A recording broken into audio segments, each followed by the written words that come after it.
Welcome to a brand new course on creating a viral stickman hook game.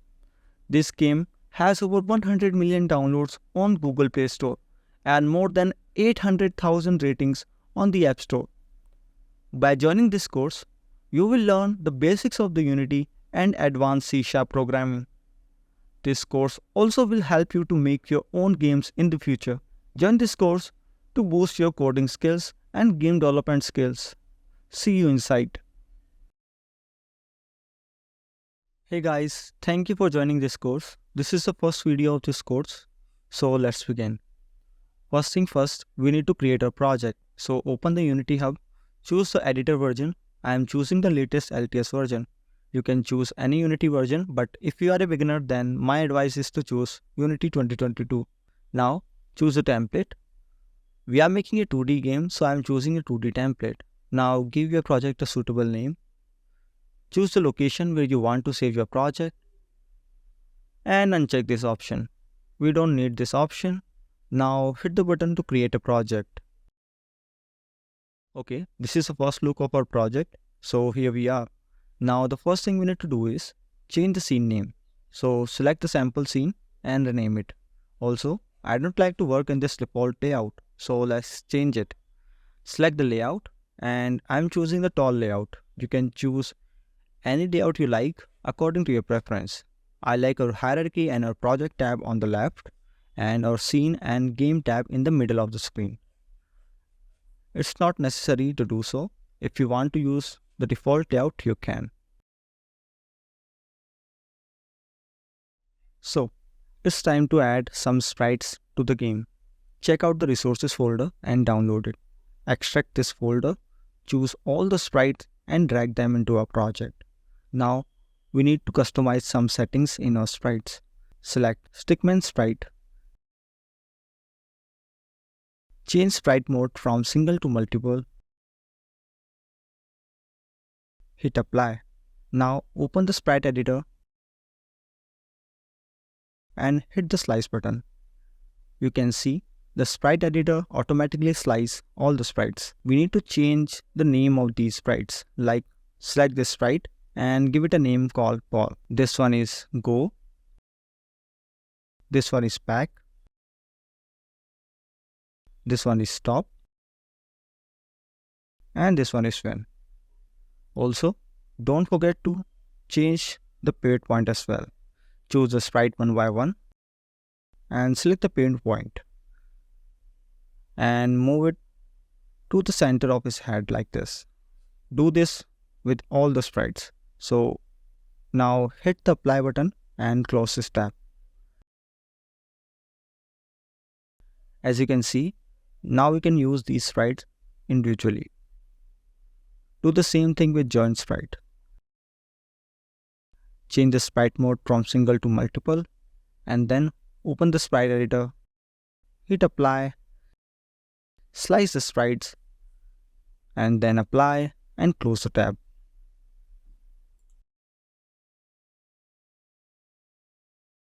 Okay, so it's time to drag our pole sprite into the hierarchy and change the scale to 0.3.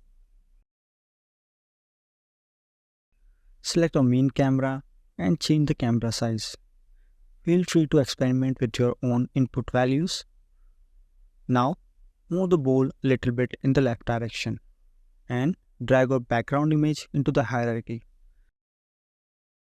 Scale this background image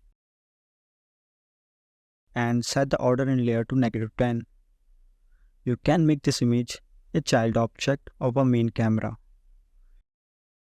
Select background and change drag mode simple to tiles. Now you can extend this sprite.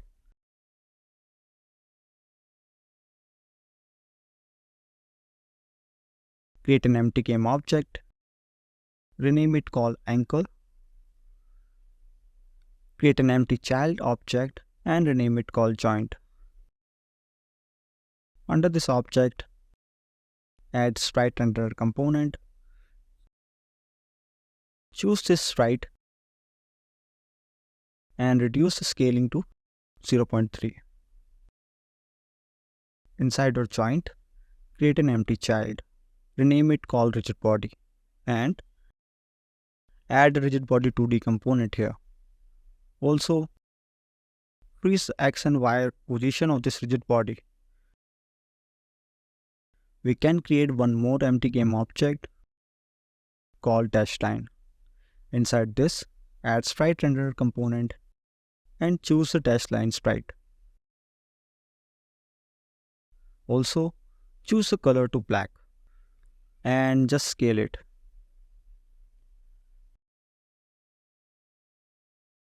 You can move this joint object anywhere.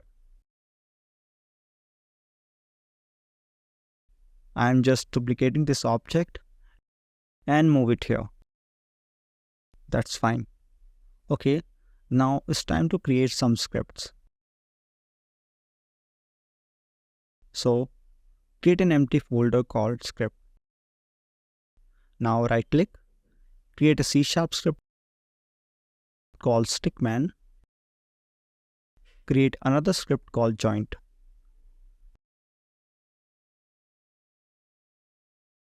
Change your ball name to stickman. Now it sounds good. Add here stickman script. Select both of the joints object and drag up joint script here. Now double click to open it in Visual Studio. It is time to write some code. First, remove the start and update functions. We can create these functions later. Create a header called player sprites. Now add a serialized field sprite ball sprite. We need to add all of our other stickman sprites here, like stop sprite, go sprite, back sprite, and win sprite. Save the script and back to the editor. Now attach all the sprites here. Select ball sprite, stop sprite, go sprite, back sprite, and win sprite. It's time to add some important components in the stickman object. So first, add hinge join 2D component. When you add hinge join 2D component, rigid body component also add by default. Nothing to change inside the rigid body, so close this. Now inside the hinge joint, we need to change the motor speed to -12.44.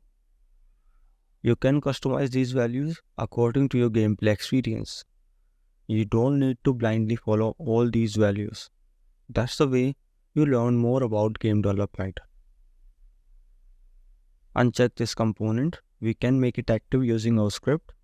Now add line renderer component. Inside the position, increase the X value so we can see our line properly. Okay, it's not visible right now. So find the material option and add a default line material. Now you can see this.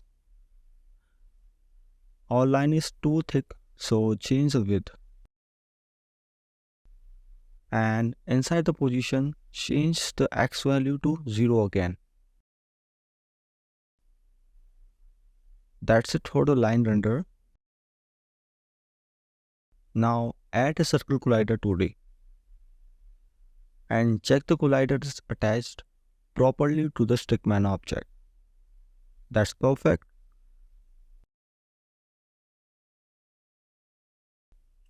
I drag my script component in the bottom. Now go back to the Visual Studio. We need to give the reference to all the components we add in stickman object. So add a header called components, private hinge joint 2D hinge joint, private rigid body RP, private line renderer, private sprite renderer, sprite. Inside the start method, give the reference to all these components, like hinge joint is equal to get component hinge joint, RB is equal to get component rigid body 2D, line renderer is equal to get component line renderer, and sprite is equal to get component sprite renderer. Save the script and go back to the editor. Okay, so now open the joint script, remove these default functions. Here we need a serialized field private sprite called sprite stick and another serialized field private sprite called sprite unstick. Save this script now and attach stick and unsticked sprite images.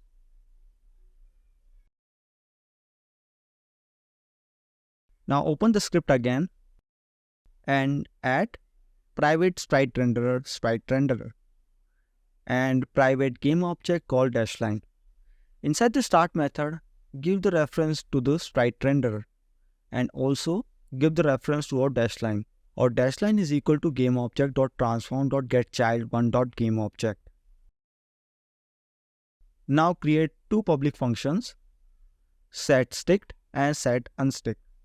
Inside the setSticked function, add spriteRenderer.sprite is equal to spriteStick, and inside the setUnsticked function, spriteRenderer.sprite is equal to spriteUnstick.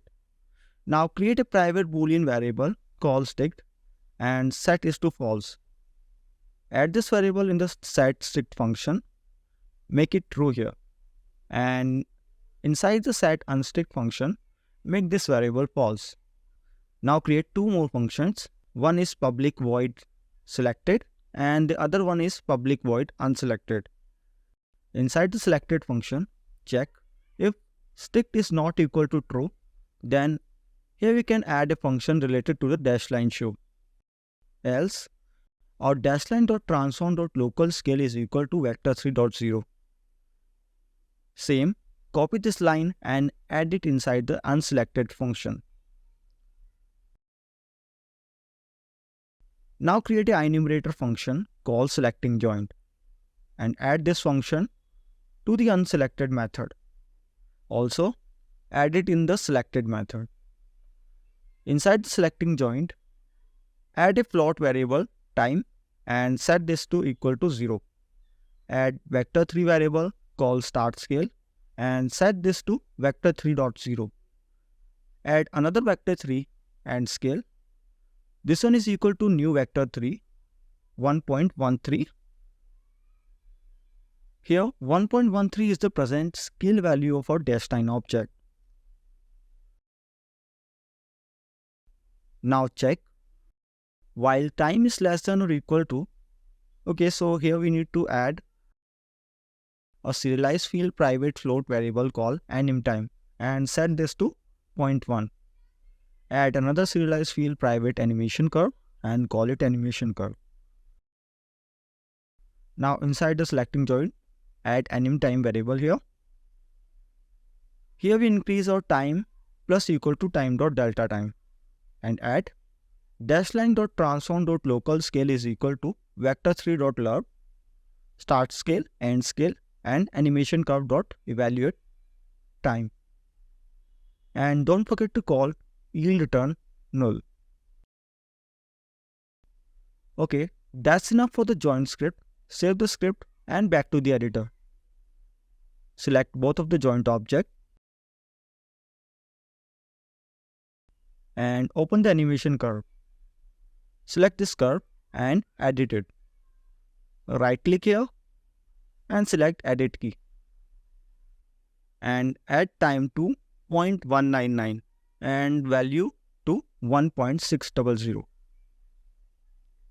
On the other hand, add time and value to 0.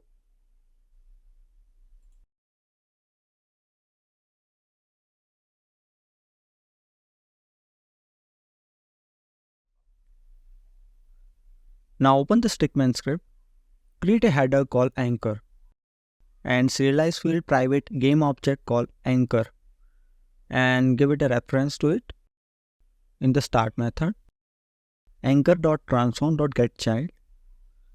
Now let's create one more header called variable private. Here we need a private integer called last best position joint and the another integer called last best position selected. And now inside the getChild, add last best position selected dot game object dot get component, add a join script reference dot selected and make sure the selected method is public in the join script. Otherwise, this method is not accessible. Inside the start method, we need to initialize our private integers like last best position joint is equal to 0 and last best position selected is also equal to 0. Now create a update method. Also create a private void check input function and call this function in the update method.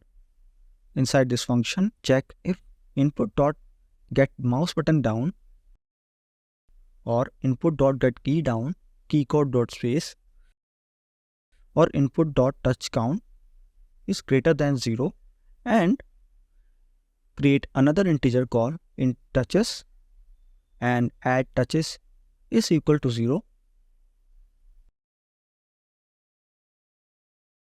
So copy this line and paste it here. Now change button down to up, key down to up, change touch count greater than to equal to 0 and touches is greater than 0. Inside this mouse button down, set line render.enable is to true and add join.enable is to true. And inside the mouse button up, set line render.enable is to false and add join.enable is to false. Now we need some public variables. So create a header called public variables and here add serialize field private float gravity rope and also create one more serialize field private float gravity year and set this to 2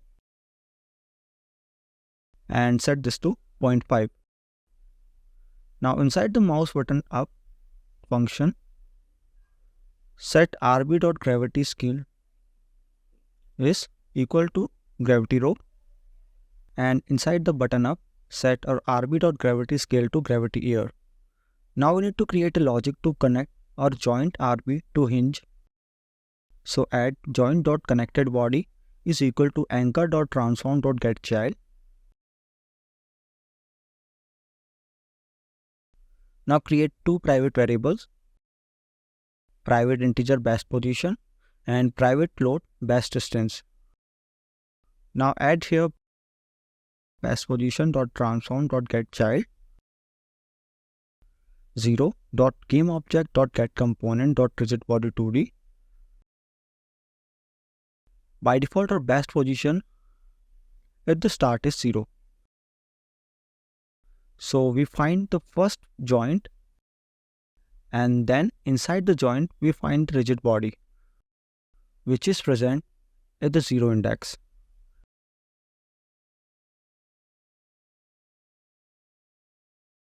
Now create another private vector 3 called actual joint position and then add here. Actual joint is equal to anchor.transform.getChild best position.gameObject.transform.position. Also at anchor.transform.getChild best position.gameObject.getComponent join.set stick function. Also copy this line and paste it here and change the set stick to unselected method. Now add last best position join is equal to best position and also set our rb.angular velocity is to 0. Now create another header called bool and add private boolean value called stick and by default this is false. Now add this here, stick is equal to is not stick. Now go to the get mouse button up here, set rb.velocity to new vector 3 rb.velocity.x and rb.velocity.y. Created two public variables called vector x and set this to 1.2 and create another one called factor y and set this to 1. Now multiply factor x with rb.velocity.x and plus this factor y with rb.velocity.y. Now here add anchor.transform.getChild last best position join dot game object dot get component join dot set unstick method. Check if best position is equal to last best position joint. Then anchor dot transform dot get child best position dot game object dot get component join dot selected method, and copy this line and paste it here. Now change the best position to last best position selected and selected method to unselected method. Also set stride render dot stride is equal to ball stride. Now add rb dot add torque, negative rb dot velocity dot magnitude, set stick to is not stick. Also add touches is equal to input dot touch count.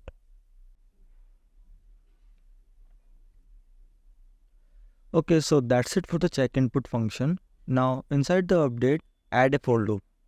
I is equal to 0, I is less than anchor dot transform dot child count, and I plus plus. In the current scene, we have 2 joints. You can create more joints if you want. Now set the best position to 0 and best distance to float dot max value. Inside the for loop, create a float actual distance and make this equal to vector 2 dot distance game object dot transform dot position anchor dot transform dot get child I dot transform dot position. Now check the actual distance is smaller than the best distance, then our best position is I and our best distance is equal to actual distance. And also check if stick is true, then line renderer dot set position 0 game object dot transform dot position and line renderer dot set position 1 is actual joint position. Here we can add a function to change the sprite when a player is stick to the joint. So create a private void function called change sprite and call this function here. Inside the update, add another check if last best position selected is not equal to best position, then anchor dot transform dot get child last best position selected dot game object dot get component join dot unselected function. Now copy and paste this line here. Change unselected function to selected function and change last best position selected to best position. Also make a last best position selected equal to best position. Now save this script and go back to the editor. Now select the stickman object and drag our anchor object inside the script. Here you can see Unity gives me an error because our joint script name match with Unity's built-in component. So let's change the joint script name. Select the class, press Ctrl plus R twice. As you can see, a pop-up will come. Make sure to check these 3 marks. Now change the script name joint to joint anchor and hit enter. Go back to the editor. Now check our script name updated properly or not and hit play. As you can see now our stickman is successfully connected with our joint.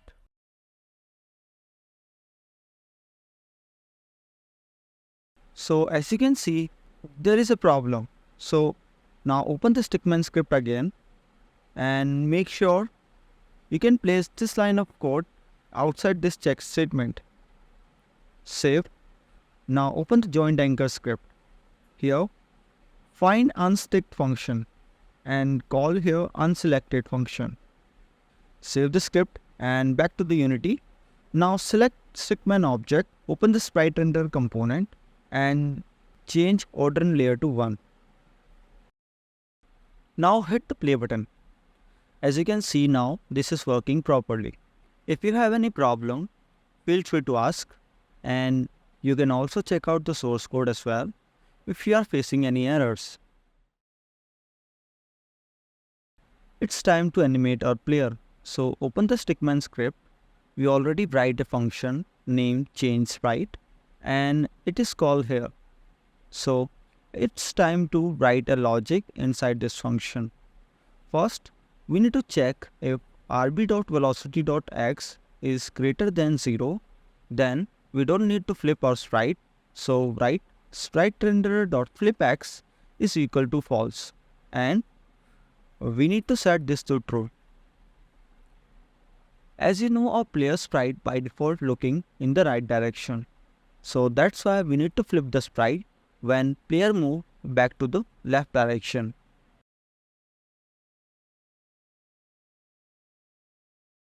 Make one more if statement if rb.velocity.x is smaller than 0.7 and rb.velocity.x is greater than 0.7 and our game object.transform.position.y is smaller than actual join position.y.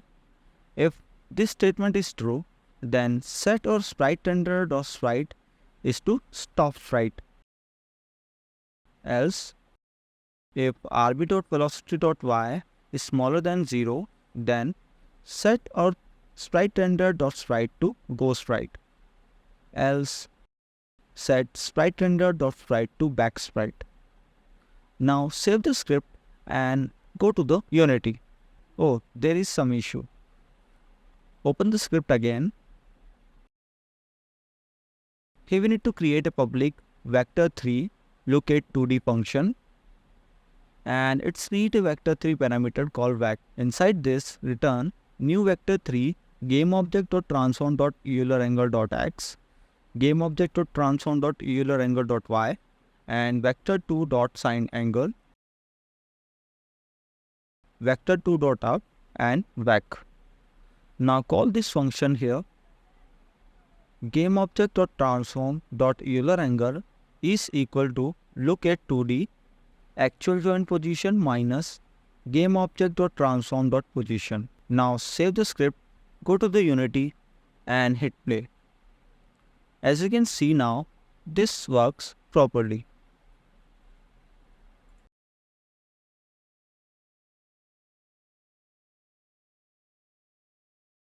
So it's time to make a script for camera movement. Right click and create a new C# script called camera polo. Select our main camera and attach this script. Now open the script, remove the start and update method. Now create a serialized field private game object called player.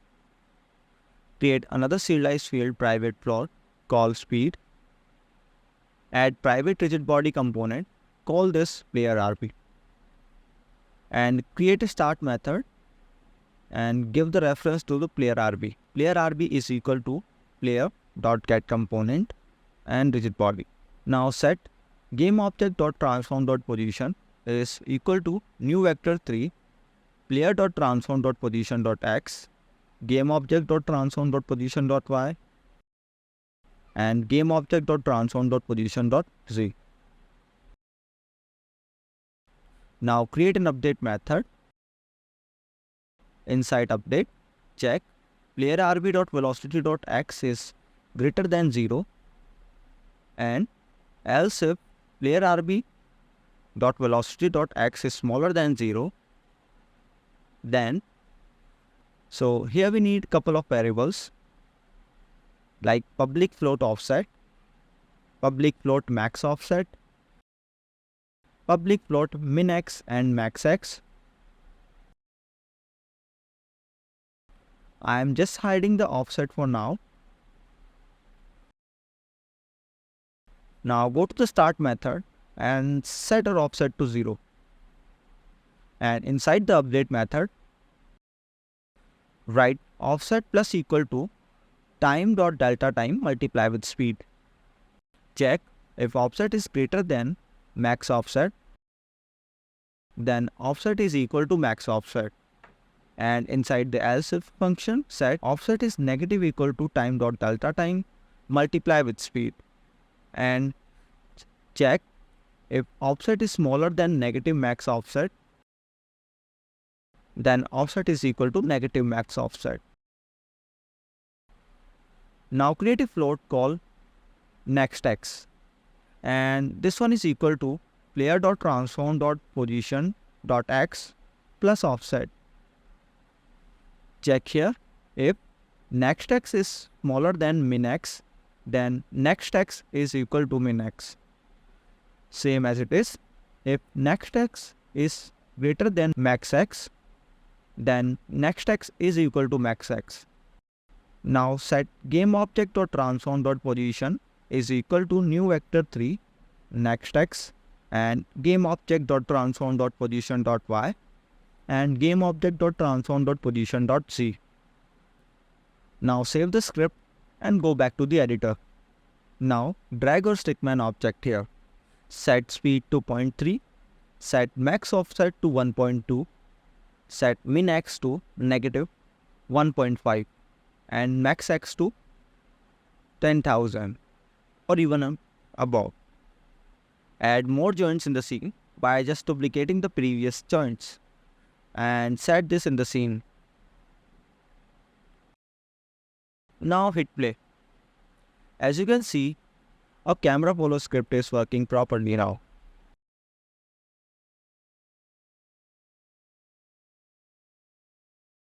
Open the script folder and right click to create a C# script called Game Manager. Also create an empty game object called Game Manager. And reset the transform and attach Game Manager script here. Now double click to open this script in Visual Studio. Remove the start and update function. Now write serialize field private transform call finish line. Serialize field private camera follow and serialize field private stickman call stickman. Save this script and go back to the editor. Now drag our main camera object here and stickman object here. Let's create a finish line. So find the finish line image. Make sure to change filter mode to point no filter. Now drag this inside the hierarchy and change draw mode to tile. Now set the width and height and place it here. Change this component name to finish line.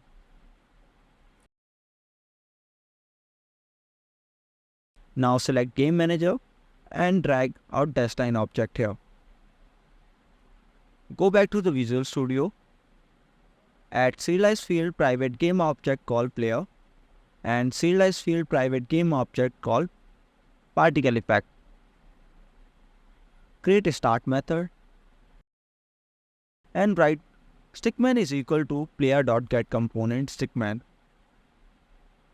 Create private vector 3 called init position and set init pose is equal to player.transform.position. Now create an update method. Go to the stickman script. Here we need to get this bool variable. We can't access this right now because it's a private variable. So create a function called public getStick and here simply return stick. Now go back to the game manager and inside the update check if stickman.getStick is equal to false. Check one more statement inside this. If player.transform.position.x is smaller than -5, then we need to reset the game. Here -5 means if player go to the left direction beyond the camera, then we need to restart the game. Now create a private void restart game function and call this function here. Same like this we did for the left direction, we need to call reset game function when player go beyond the camera y-axis. So check if player.transform.position.y is smaller than -5. If this statement is true, then run the reset function here. Let's check this.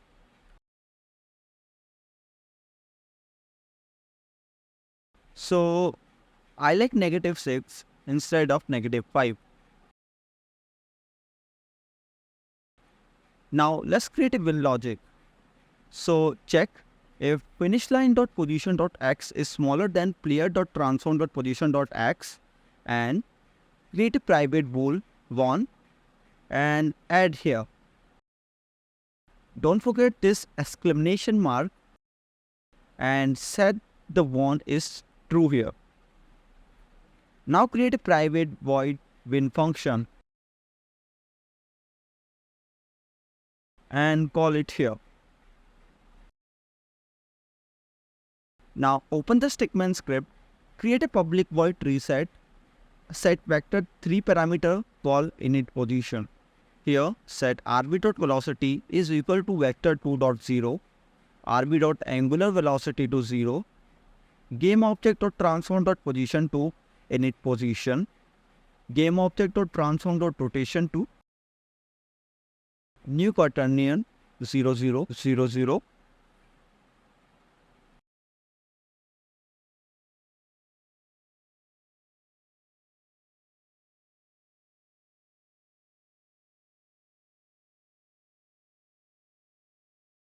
Now go to the game manager. Inside the reset game function, write stickman.reset and add here init position.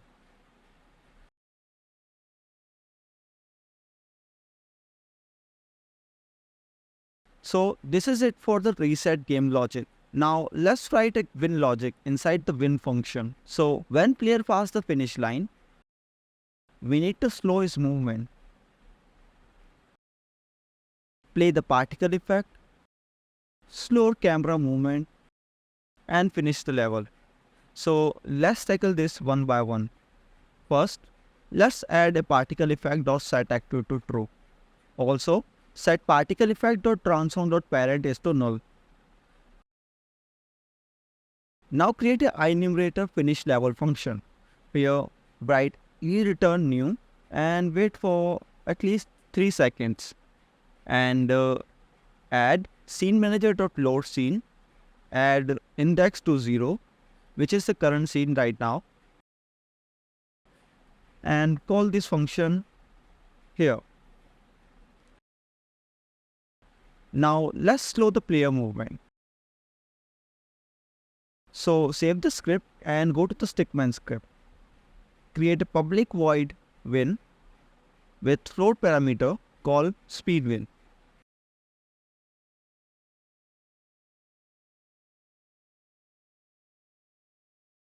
Let's create a private bool won variable, make this false. Inside the start, initialize this to false as well. And inside the update, check if won is not true, only then we need to call check input function.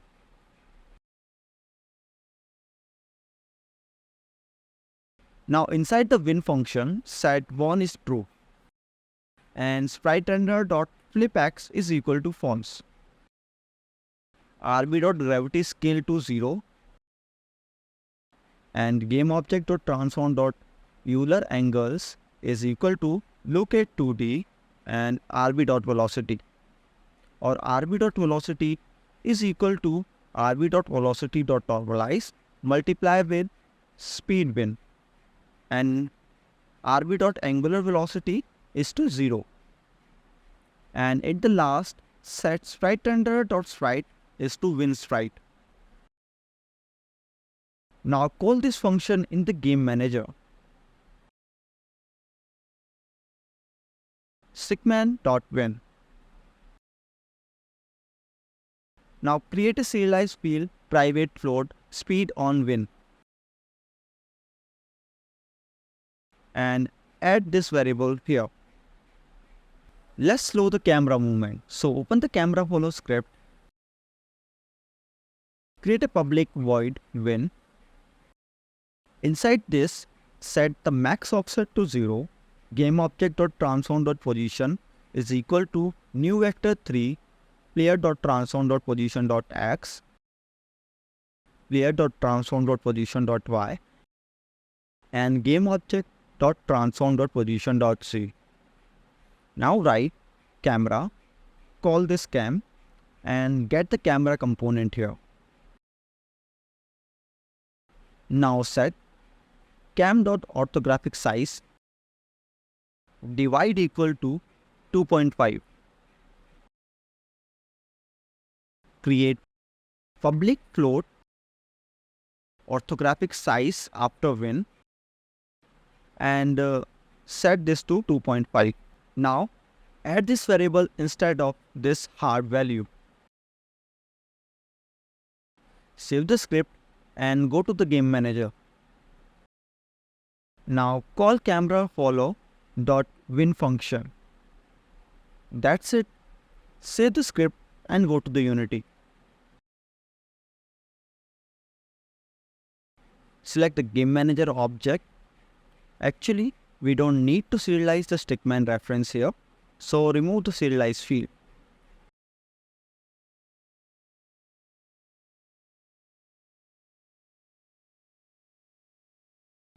Now add stickman object here and set speed on win to 0.2.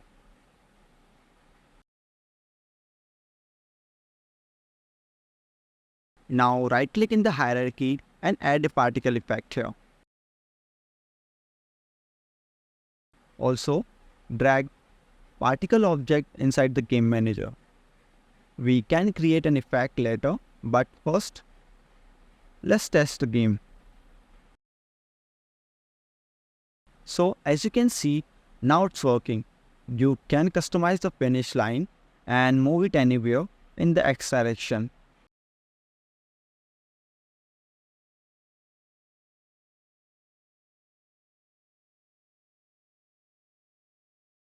Now let's create a particle effect. Make this particle system a child of a stickman object. Now reset the transform. Change duration to 1 and start lifetime to 4.5. In the start color, choose a gradient. To create a gradient, click here, edit the location and choose the color.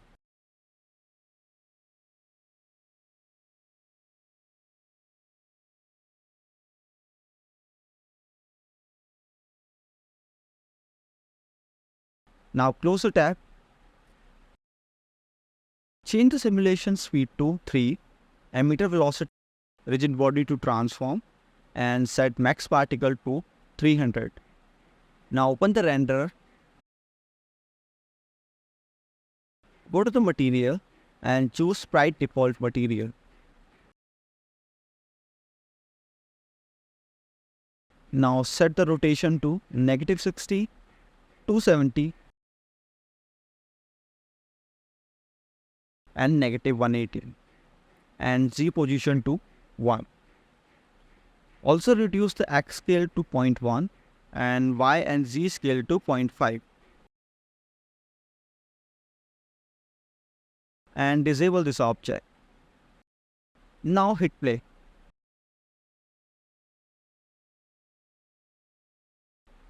No, it's not looking good.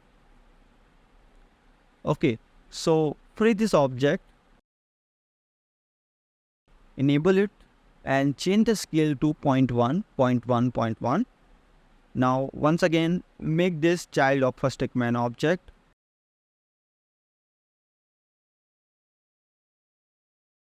and disable it and now test.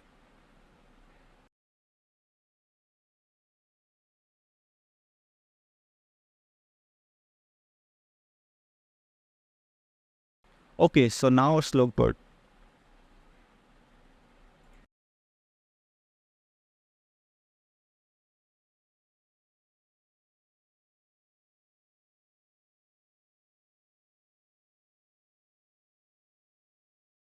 Let's create a trail. So select the stickman object and add a trail renderer component.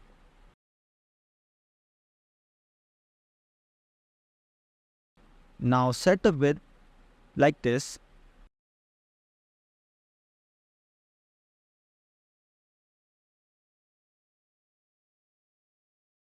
Change the time to 0.25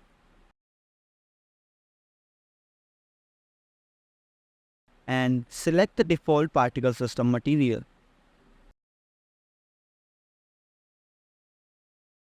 Save the scene and test the game.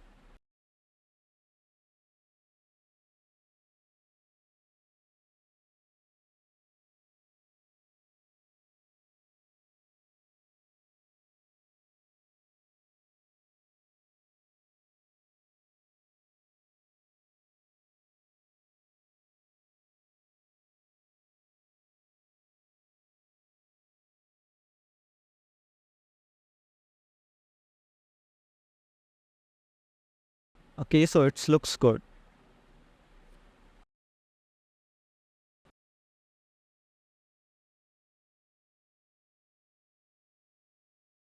Go to the script folder, right click and create a C# script called shadow. Double click to open this in Visual Studio. Remove the start and update function. Now create a serialized field material called shadow material. Create another serialized field private vector 2 called shadow offset. Create protected sprite renderer called sprite renderer. Protected game object, shadow game object.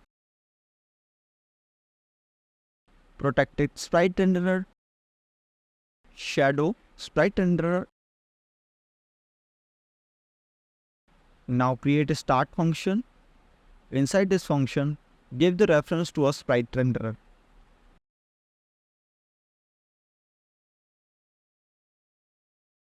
Our shadow game object is equal to a new game object, shadow 2D.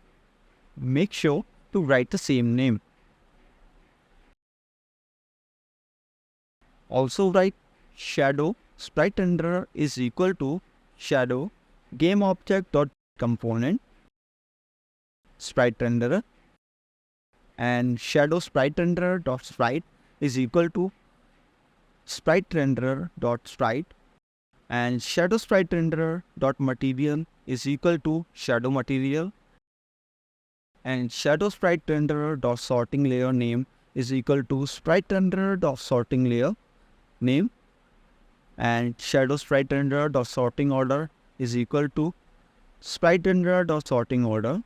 Also add shadow game object dot transform dot parent is equal to game object dot transform, and shadow game object dot transform dot local scale is equal to vector 3.1, and shadow game object dot transform dot rotation to game object dot transform dot rotation, and shadow game object dot transform dot position is equal to game object dot transform dot position plus vector 3 shadow offset. Save the script and go back to the editor. Now select all the joints and add the shadow script. Create a folder called material. Here, right click to create a material. Rename it called shadow. Now select GUI text shadow. Choose the color and alpha and select the joints and add a material here. Set the Y offset to -0.07. Now it's time to create a tile where our stickman can jump. So right click in the hierarchy, create a game object, rename it to tile. Reset the transform. Now add a sprite rendered component. Choose this tile image.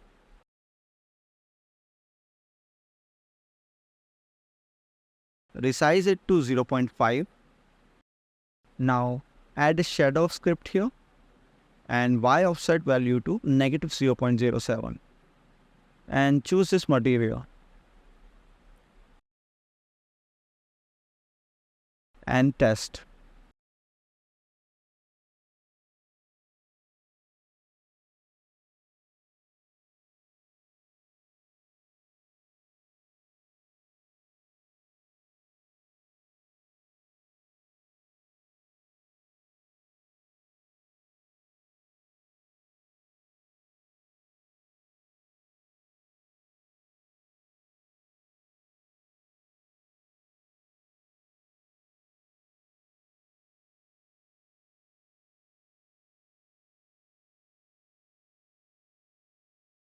We need to create a shadow for our stickman, but the problem is our player is not static. So we can't use this shadow script here. So let's create another script called dynamic shadow and open this script. Remove the start and update method. Also remove the mono behavior. Instead of, we can use shadow script here. So we can use the shadow scripts variables. Now create serialized field private bool is dynamic. Serialized field private float called max offset. Serialized field private camera follow called camera follow. Now create a late update function and check if is dynamic is true. Shadow sprite renderer dot sprite is equal to sprite renderer dot sprite. Shadow sprite renderer dot flipx is equal to sprite renderer dot flipx. Create float offset and set this to 0.1.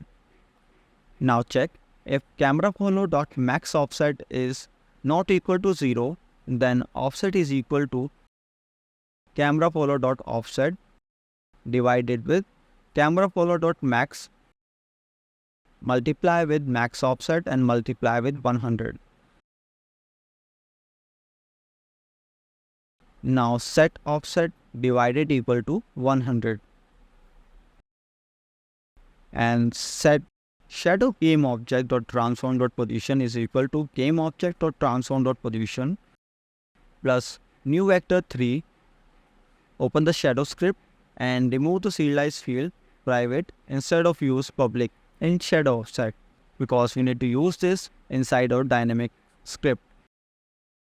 And add shadow offset dot x and shadow offset dot y plus new vector 3 negative offset 0 and 0. That's it. Save the script and go back to the Unity. Select the stickman object and attach the dynamic shadow script here. Go to the material folder, duplicate this shadow material, rename it and choose the color and set the alpha.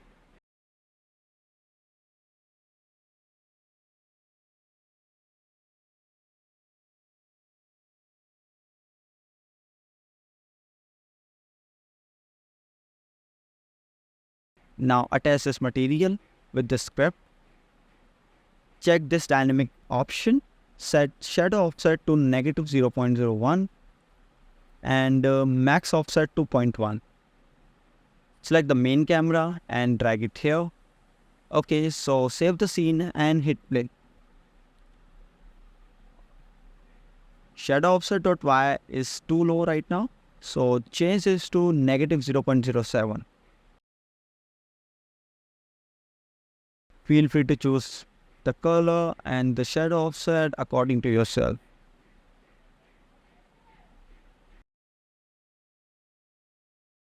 Our shadow offset is changed in shadow script because we change it to public. So re-add the shadow offset dot y to negative 0.07.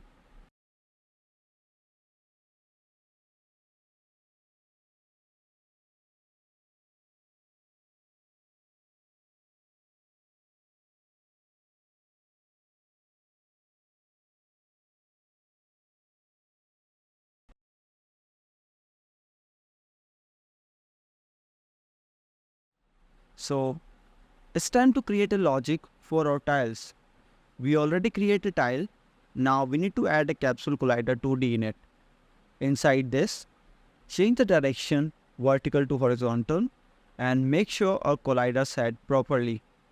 We need one more capsule collider in this object. One is for the colliding and the another one is for the checking the trigger. Same as it is, change the direction mode, set the collider like this and make sure to check this trigger box.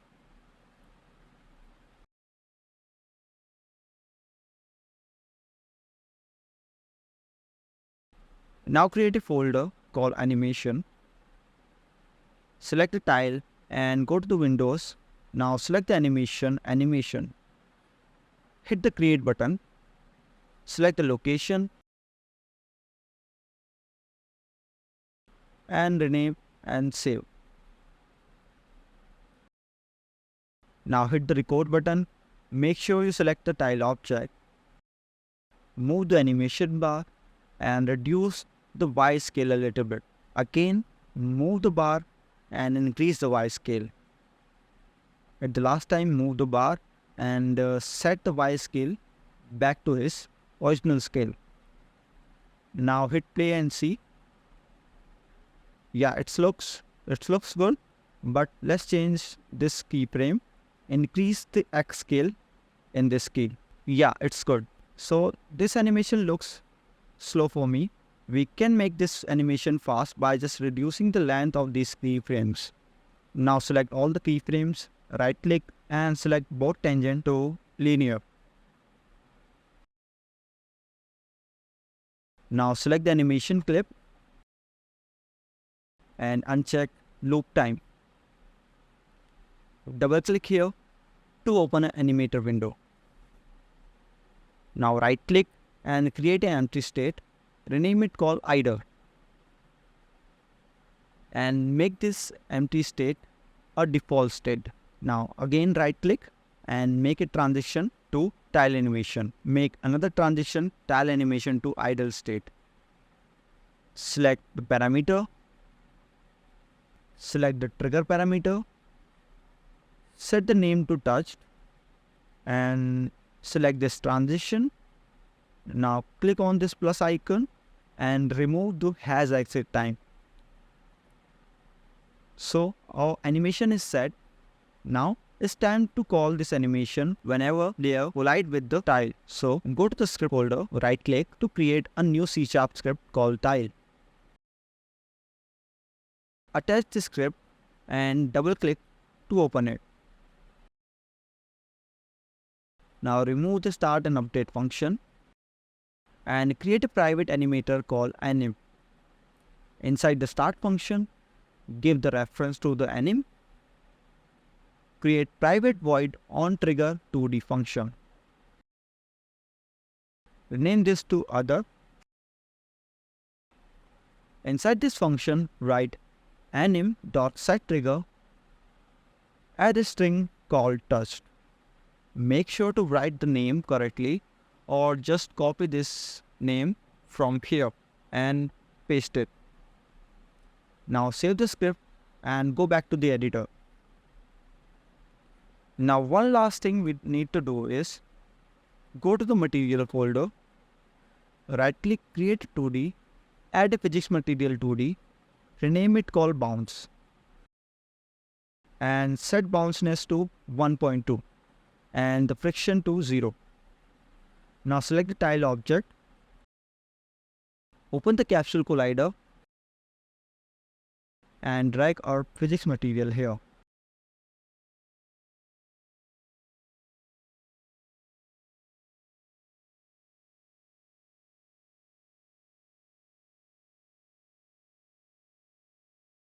Create another folder called prefab and drag our tile object and make this a prefab. Create an empty game object, rename it called tile manager, reset its transform and make this object a parent of tile object. Now duplicating this tile prefab and set it inside the scene.